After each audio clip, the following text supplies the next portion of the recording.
band. We are Now Press Play, and we're here to talk to you about our journey from being a startup to being an established company. So my name is Lacey, and I'm the CEO and co-founder of Now Press Play. And I'm Oscar, Head of Product Development and co-founder. Hi, I'm Tilly, and I'm the Chief Operating Officer of Now Press Play. Nice to see you all.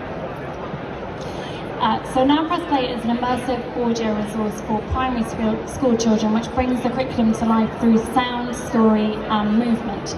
In a Now Press Play experience, every child puts on a pair of pink wireless headphones and they go on an adventure. They become a character in a story which is linked to their curriculum topic. So for instance, they might become a child in ancient Egypt, perhaps they become a water droplet in the water cycle, or they go into a video game to learn about online safety. We now work with just under 600 schools in the UK and also internationally, and we're here today to share a bit about our story, how we got from being on a small stand in Bett Futures to being on a slightly larger stand just outside Bett Futures. It's a big journey. So we started Now Press Play way back, 10 long years ago. I was working in theatre as a theatre director, and I was interested in different ways of telling stories, and I'd come across wireless headphone technology at the Edinburgh Fringe Festival back in 2007, 2008, and I took that and I was interested in whether that technology could be used to tell a story to a group of people who could then become part of that story and would be inside it. So I took that basic idea to some friends of mine from university, Louis and Oscar. And Oscar, who was working with, in lots of schools at the time and thinks through the realm of children and education always, said we should try this with children.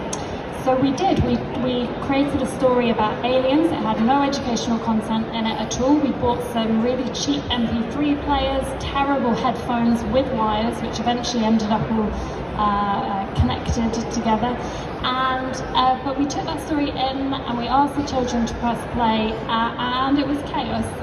Children didn't really know what they were doing, but the teachers said to us afterwards, we've never seen those children engage like that before. We've never seen them listen for that long. So at that point we knew we had something quite special, and really the journey of the next 10 years was about understanding what it was that worked for these children, what the problems were that it solved, how to articulate that to schools, and also how to convince them that this should be a way that they were teaching and a way that children should learn. So we're going to talk to you about that through product development, through raising money, and also through selling to schools and marketing.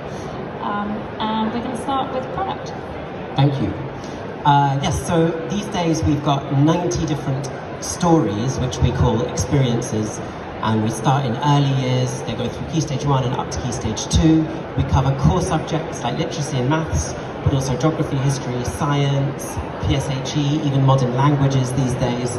And as Alice mentioned, back in the day, it was just literally us creating these experiences ourselves, writing and recording everything. These days, we're very lucky to have a great team of sound designers, composers, scriptwriters, all of whom are trained, I guess, in the very specific craft of creating Now Press Play. And one of the things that's very specific about it is that it's very collaborative, not just with us as editors, but in a way with children, because we pilot, and this comes to my first bullet point, we pilot everything. Even though we think we're pretty good at making our product, we still pilot every single one 2 or 3 times, and if there is anything that children don't respond to, it gets changed. And sometimes that means, even though it's very painful, changing the entire script and throwing away 3 months of work. But I think remaining iterative is a really important part of what we do. It's also what we ask children to do with their work, so we kind of hopefully reflect how we also encourage children to work. The second thing is that whilst obviously children are the beneficiary of any educational intervention, teachers are always going to be your customer. I was a teacher, I still teach 1 day a week, and making teachers' lives easier is just really fundamental, I think, to design, especially to the way we design product. And I'm always thinking particularly about how to serve teachers who in general are time poor. So I'm constantly thinking, is there a way I can save 5 more seconds of teacher time? Can this resource go on the whiteboard? Can the marking scheme be integrated so that they don't have to print that extra thing? And I think the more we think like that about educational product design, the more teachers are likely to use your product, because it doesn't become an extra thing that they have to do in the day, but rather it can be integrated into what they already do. And the final thing I wanted to talk about is, oh look, Universal should be there. I'm not sure what's happened there. But this quadrant of essential, by which I really mean statutory, like the curriculum, stuff that schools have to deliver, versus non-essential, and specific versus universal. And I think all products fall along these axes. Now Press Play is pretty universal to any school that delivers the British curriculum, certainly. In terms of essential versus non-essential, we've been on a bit of a journey, and when the 2014 curriculum came out, which obviously really went back to kind of a knowledge curriculum and literacy and math skills, we slightly panicked and I think went too far towards trying to be statutory. We made like a whole literacy series, but we really got quite far away from actually what schools love about Now Press Play, which isn't necessarily all that statutory literacy and maths, but actually something, well, a lot of other things which we might come on to. And I think that with your product, there comes a moment where you have to like plant your flag and draw a line in the sand and say, this is what we do. We do PE because it's really great for children to run about. And you don't catch maths teachers saying like, oh, I teach multiplication because it's really good for children's social and emotional learning. Like, they don't have to justify themselves, and you probably don't either. And one thing, if we can just have the next slide, and this is the last thing I'll say, is that this is a theory of change which get used a lot in the charity and NGO sector. And it's something we've just made for Now Press Play, but I really encourage you to make it early on in your product journey, because I just think it really helps clarify and elucidate to yourselves what you're doing, why you're doing it, and what impact it has. You can just Google search theory of change and lots of stuff will come up. But it not only will inform your product and how you make it, but also your marketing and your sales, how you talk about yourselves. It's just a really, really useful document to make and then go back to when you need to. So that's it. Oh, what happens next? I pressed the button that said black, so we went to black. We're going to go on to the next slide. There we go. So obviously a big part of any startup's journey is about raising money. This is us a long time ago, about 8 years ago, looking much younger and sprightlier and more energetic, and this was just after we had delivered a pitch to raise some money. We'd been prepping for it a long time. So just to share with you our fundraising journey, so we started off raising loans, so it's getting some grant funding from social enterprise bodies, and that just helped us pay for our first set of headphones, really quite small things. And then when we needed more money, we raised soft loans from friends and family, and also from the Big Issue Invest. And eventually we raised equity investment from angel investors, and that was match funded by Unlimited, a social enterprise body, and sadly that program no longer runs. It was a really wonderful golden time that we managed to make the most of.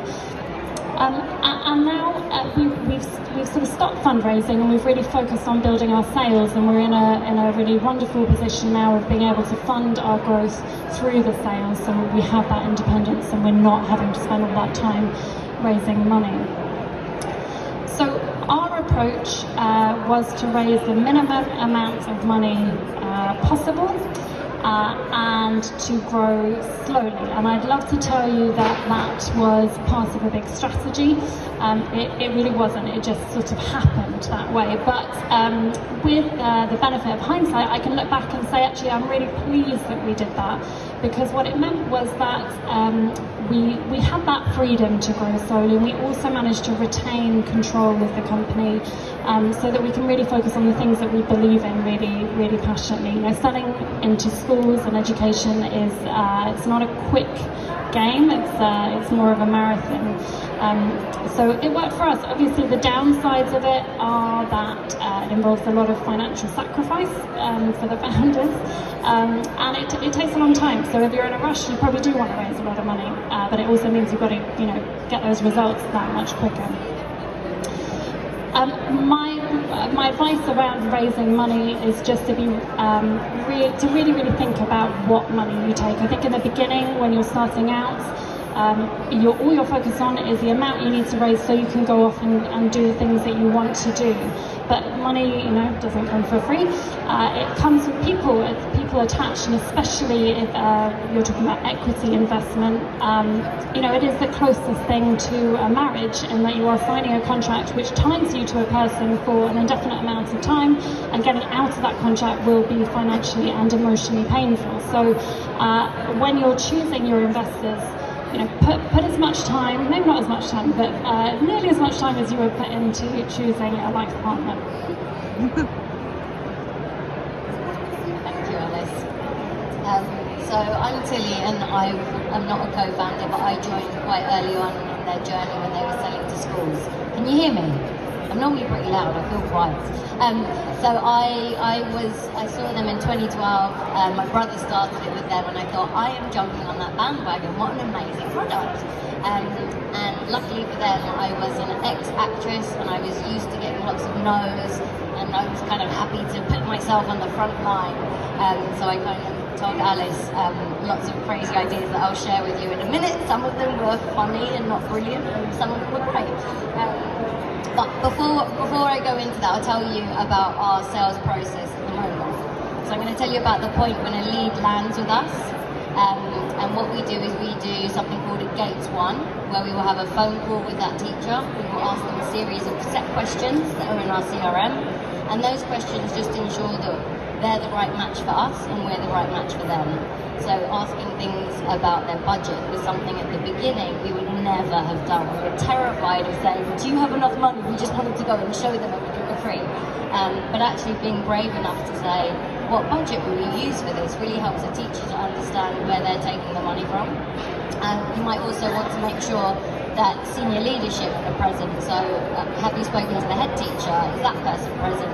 Again, it just means that before you move to that next stage where potentially you're giving them a free sample, that you're talking to the right people in the room to make the decision. So our next stage is, if they qualify those, is to say we will offer you a trial. So we now do what we call a free 2-week trial, and we give them our equipment, we map our content for those 2 weeks for them, really help them think about how they use it. We do a training with the staff, and then at the end of that 2 weeks, they let us know if they're going to continue with the subscription or whether they'd like to send it all back, and it's no cost to the school. So that's kind of our process in a nutshell. And I think one of the really important things to think about is what problem do you solve, and it's kind of what Oscar was talking about earlier with the theory of change. It's one of our kind of, I guess, happy learning mistakes. Is if you can figure out what that problem is, whether it's whole school, is it literacy, is it well-being, kind of what age group, and then are you able to articulate that? Who is it that you want to speak to? Is it the year 6 teachers? Is it always SLT? And how would you change your language when you're thinking about speaking to those individuals? So I think that's a really important thing. How can you stand out? A massive question. And the way that I think you can stand out is by things that are unique to you. So hands up if you have your own product here. Hands up, yeah? Okay, and hands up if you can, do you have an app where you're able to gather data or bits of information? Anyone? We didn't at the beginning. Great, so you're already gathering really important data that no one else has, that belongs to you, and being able to share that as stats or however it comes is vital. You know, how are you going to present that to customers? If you don't have that kind of stats, which we didn't at the beginning at all, we had a couple of schools that we worked with. You want to get quotes, you want to get testimonials from teachers and children, and when we went to events, we would stick up bubbles, you know, we got sugar paper, we cut it out and we scribbled it on there, and it was really homemade, but it was real, right? And that's what teachers care about. They want to know how their product is working with customers, the children, the teachers. Case studies, so if you're working with a school, go in, speak to them, ask them questions, get it recorded down, because also when you do a case study, you're going to find out they're using your product probably in a way you didn't imagine, and you might find that you're solving a problem you didn't even think that you were solving. So again, it's always, as you're iterating through getting that information, will really help you. CRM, who's got a customer relationship management system? Anyone? Hands up. Okay, there's a few of you, you're ahead of the game. We didn't have one for a long time. Hands up if you use Excel spreadsheets. Come on, everybody does it. Even those with the CRM are probably doing it. Yeah, you shouldn't. So one of the things I really wish we'd done earlier was embed a CRM system. So there's lots of ones out there.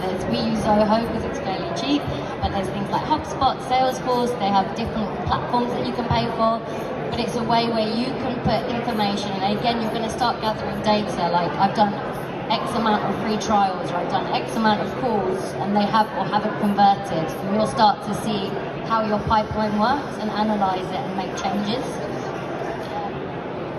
Yeah, so your pipeline, again, I talked about those qualifying questions. So in our CRM, all of those questions are there. So when you're hiring people to sell your product, to talk about what you do, if you're a founder, it's in your blood, it's in your everything that you do, but teaching it to other people is a bit harder.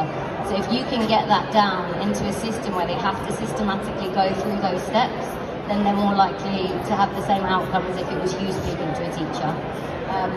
Qualifying, I think I kind of touched on this at the beginning, that I was used to getting a lot of no's as an actress, and I think having a no is not bad, it's not that scary.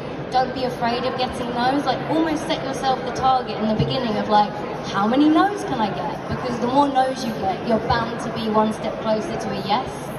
And I tell you, I think it's a funny story, but we were here about 5 years ago, Bett Futures, got a massive list of leads. Me and Alice were probably the only two people doing sales back then. We now have lovely people working for us doing it, and Alice got an email from the school saying, "Hi, I met you at Bett and I'd love to take up your offer of a trial." And she was like, "Oh my god, that was 4 years ago." They said no to us and they ignored us, but they come back. So, you know, a no is just a kind of no for now. So be resilient and yeah, keep going. I think another big learning that I had was when we went into schools, we had the beauty of being able to offer our product to them and then seeing it with children, which is, you know, really great. And then we thought, I know, we need to pitch, right?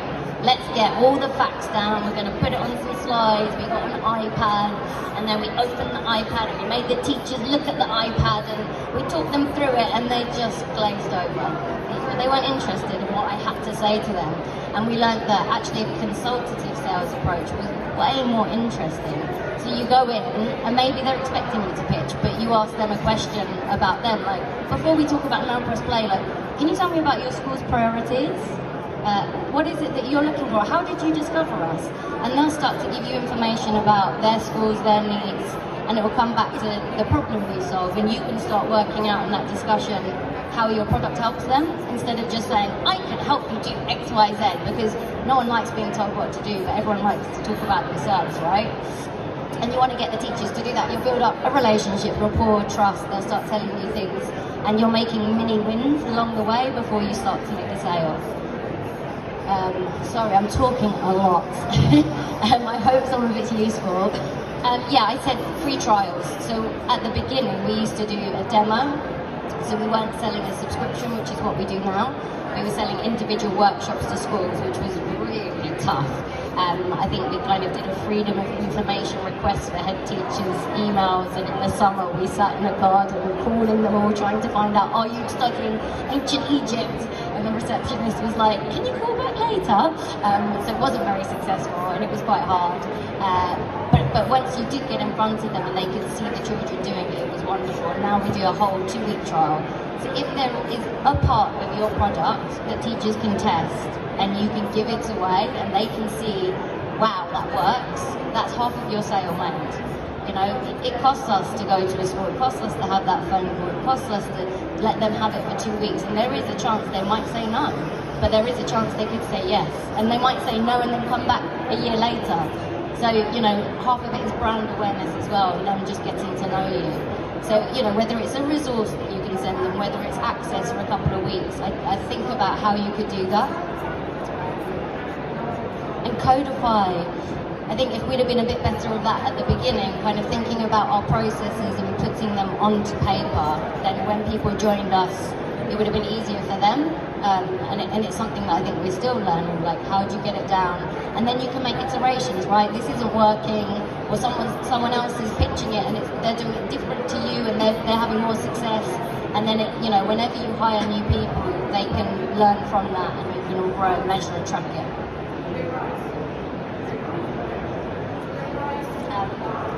I've only put a few bullet points here, but I think marketing is massive, and my marketing team are actually sitting amongst you, and they are legends. We could not survive without them, so just a big shout out. And actually that's probably something that I haven't said, is just how important the team is that you start to grow with you, and make sure that they care about your cause, and that you can share that passion with them, because, you know, they're going to be talking to people and sharing a product. But yeah, go to events. You're already doing it. You're here. You're at Bett. Amazing to be back here.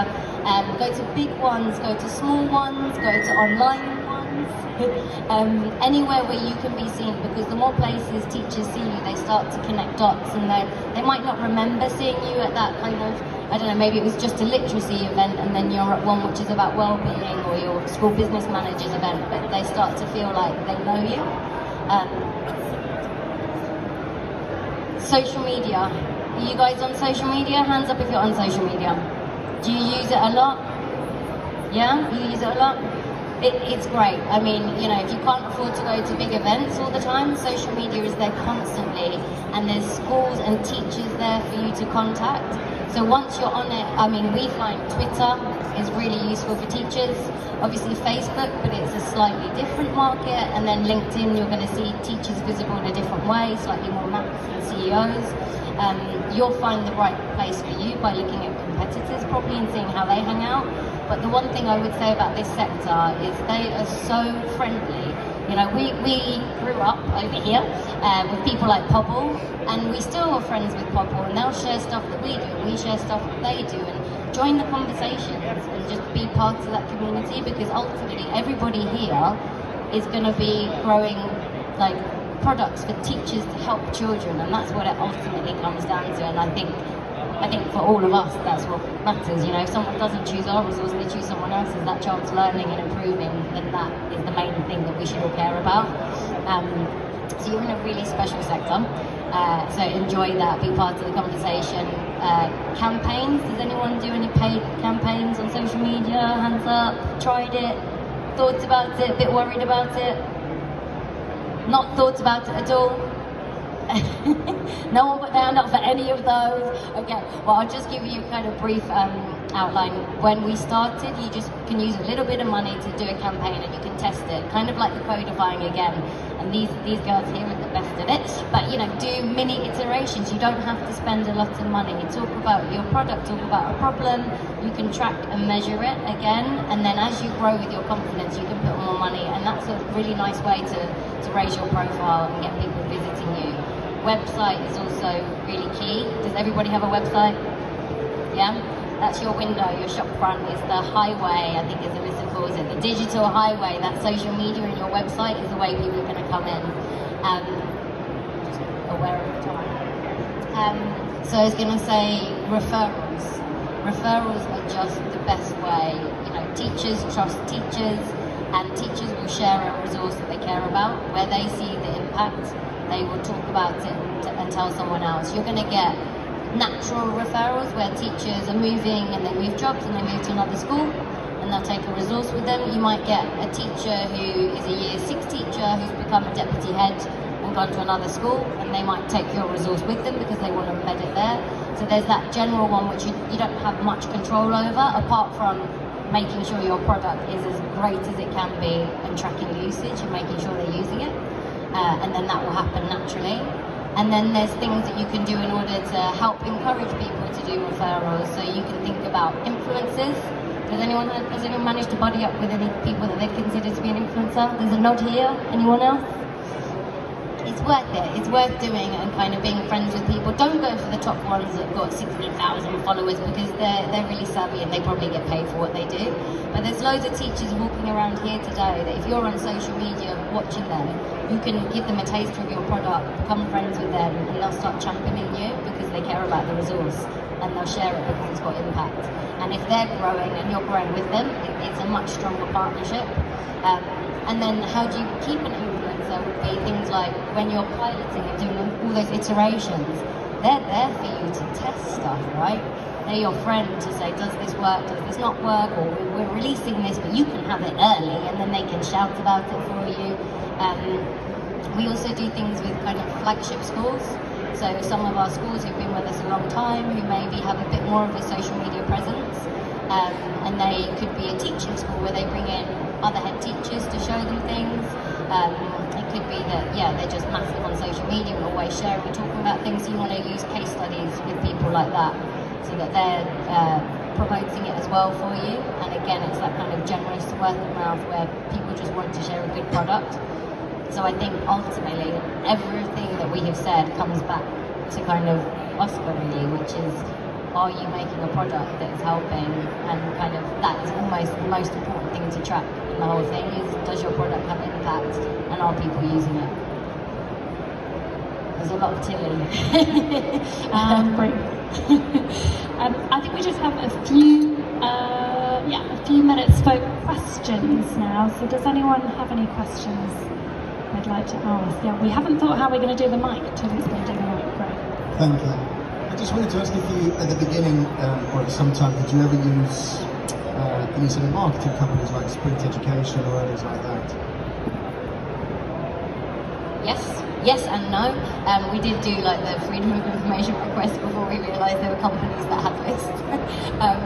But yes, we have done that, and I think, paying for a list is a great thing, but think about what it is you want to say. You don't want to just say, hi, buy me. You want to think about that problem that you're solving and how can you put, in a series of emails together so they feel like they're getting to know you. Like, no one wants to go on a first date and be asked to get married immediately. You're like, well, let's get to know each other, right? Think about how you can gently introduce to them before, and offering a taster, that free trial as well.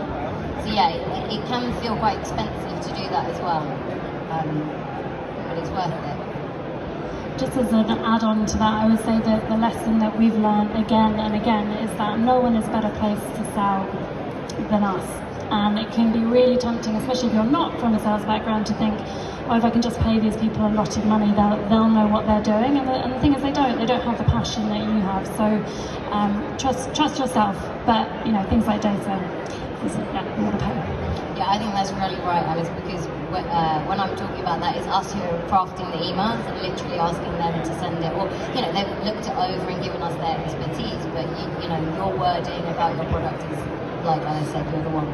Trust yourself. You got any other questions?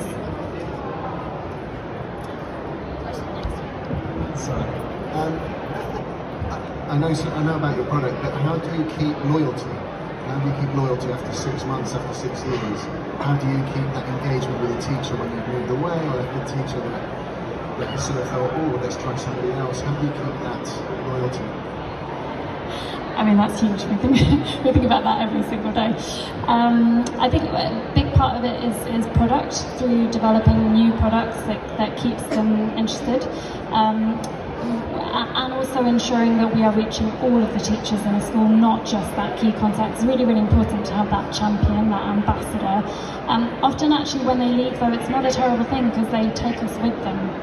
They disappear for 3 months and then they say, I'm in my new school and I want to get you in here as well. So, but I think that's always the challenge for anyone working in education is how do how do you keep developing the product to keep them interested, and so they don't go off with the next shiny thing that they've seen at Bett. So yeah.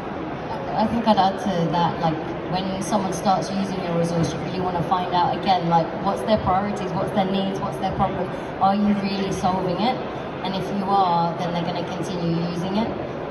We have account managers that work with our schools, so we don't just drop a load of stuff on them and leave them. Especially in a school, like Alice said, it's not just one person. You've got 7 to 14 to 21 teachers that you're working with, and not all of them are going to love you, but others are. And you kind of got to manage to reach all of them, which is why, again, I think social media is great. And thinking about how you train people how to use it is vital to succeeding.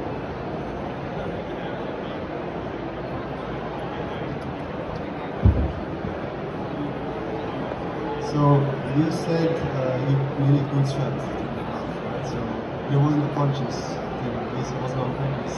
Was it hard to raise funds, and why was it hard to raise funds? It's always hard to raise money. I think it can be really difficult to know how much you need and what for, and actually that, just working that piece out, because the reality is you don't know. You don't really know how much money you're going to need and over what period of time. I think something that really helped us was that because we're a social enterprise, there were some very obvious places for us to go to. So starting off with those social enterprise funders. And I think if we hadn't had that, it would have been that much harder. I mean, the main thing with raising money is just tell people that you're doing it. Just constantly tell people we're raising, because you don't know who's got money and who might be interested. So yeah, that's not a full answer to your question. It is hard.